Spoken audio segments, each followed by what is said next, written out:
एक शक्तिशाली योद्धा होती है जिसको कोई भी हरा नहीं सकता, जिसके सामने कोई भी परेशानी ज़्यादा समय तक टिक नहीं सकती।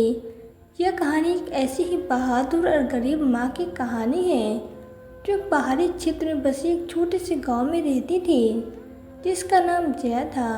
वह एक विधवा थी जिसने कुछ साल पहले अपने पति को एक बीमारी के कारण खो दिया था।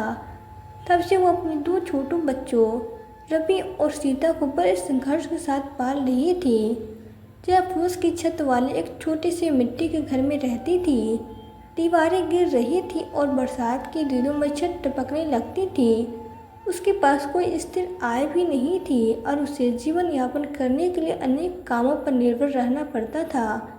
कभी कभी वो किसी के घर में झाड़ू बर्तन करते तो किसी के घर में कपड़े धोने जाती।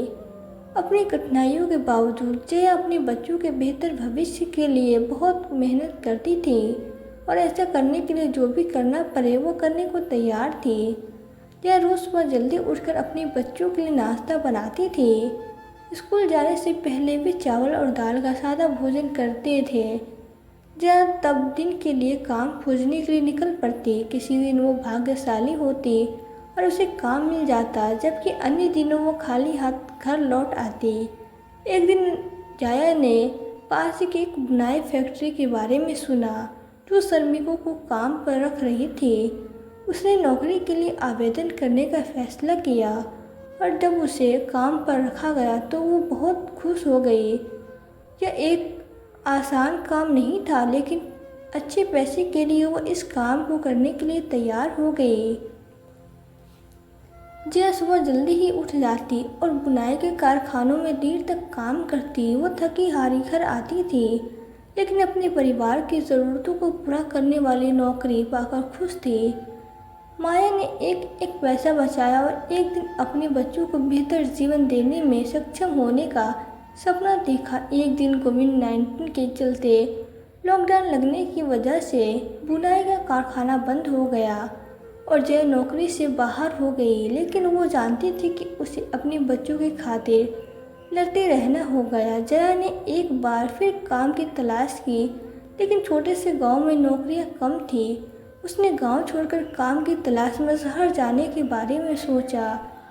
यह एक कठिन निर्णय था। जया के पास जो भी कुछ था, थोड़ा बहुत सामान, वो उसको बेचकर अपने बच्चों के साथ शहर की तरफ रवाना हो गई। जब वो शहर पहुंची तो शहर की भाग दौड़ देखकर वो बहुत घबरा गई, क्योंकि वो गांव में रहने वाली एक सीधी महिला थी। उसने कभी भी शहर नहीं देखा था। या और उसके बच्चों को एक भीड़ वाली झुग्गी झोपड़ी में एक छोटा सा कमरा किराए पे मिल गया। कमरा छोटा था, जिसमें कोई खिड़कियां नहीं थी, बस एक छोटा सा दरवाज़ा लगा था। जब बाहर काम की तलाश में निकली, लेकिन यह उसकी सोच से कहीं अधिक कठिन काम था। जया के पास कोई कौशल या योग्यता नहीं थी और उसे काम खोजने के लिए संघर्ष करना पड़ा। 3 हफ्तों में बदल गए और हफ्ते महीनों में बदल गए। जया और उसके बच्चे गरीबी में जी रहे थे और उसकी स्थिति दिन ब दिन बिगड़ती जा रही थी। उसके पास खाना खरीदने के लिए मुश्किल से पैसे थे और जया इस बात को लेकर चिंतित थी कि वह अपने बच्चों को स्कूल भेजने और खाने का खर्च कैसे उठा पाएगी। एक दिन जया ने सोचा कि आज के बाद मैं किसी भी नौकरी नहीं करूंगी, मैं सिर्फ अपनी काम करूंगी और मैं किसी के यहाँ भी नहीं जाऊंगी नौकरी मांगने। फिर जया ने अपने पड़ोस में रहने वाली एक बूढ़ी महिला से उसकी सिलाई मशीन मांग ली और उसी महिला से सिलाई का काम सीखने लगी। वो लोगों के कपड़े अपने घर पर लाकर सिलने लगी। धीमे धीमे उसको और अधिक काम मिलने लगा।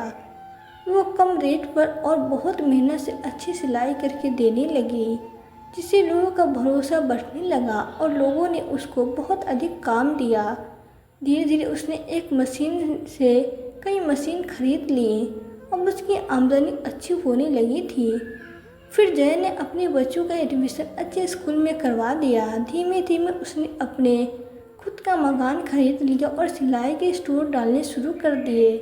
उसके शहर भर में बहुत अधिक स्टोर खुल गए। वह लाखों रुपए महीना कमाने लगी। आज उसका शहर भर में बहुत नाम है। लग आज उसे उसकी कहानी, गरीब माँ की कहानी कैसे बनी करोड़पति, दूसरों को मोटिवेट करने के लिए सुनाती है। इसलिए दोस्तों कहा जाता है कोई काम छोटा या बड़ा नहीं होता। इसलिए ज़िंदगी में कभी भी हार नहीं माननी चाहिए, क्योंकि किस्मत कभी भी पलट सकती है। आज बुरा है तो कल अच्छा आएगा, समय ही है बदल जाएगा। तो दोस्तों हमारी आज की ये कहानी आपको कैसी लगी? कहानी अच्छी लगी हो तो वीडियो को लाइक कर दे, चैनल को सब्सक्राइब कर दे। मिलते हैं फिर नई वीडियो में। धन्यवाद।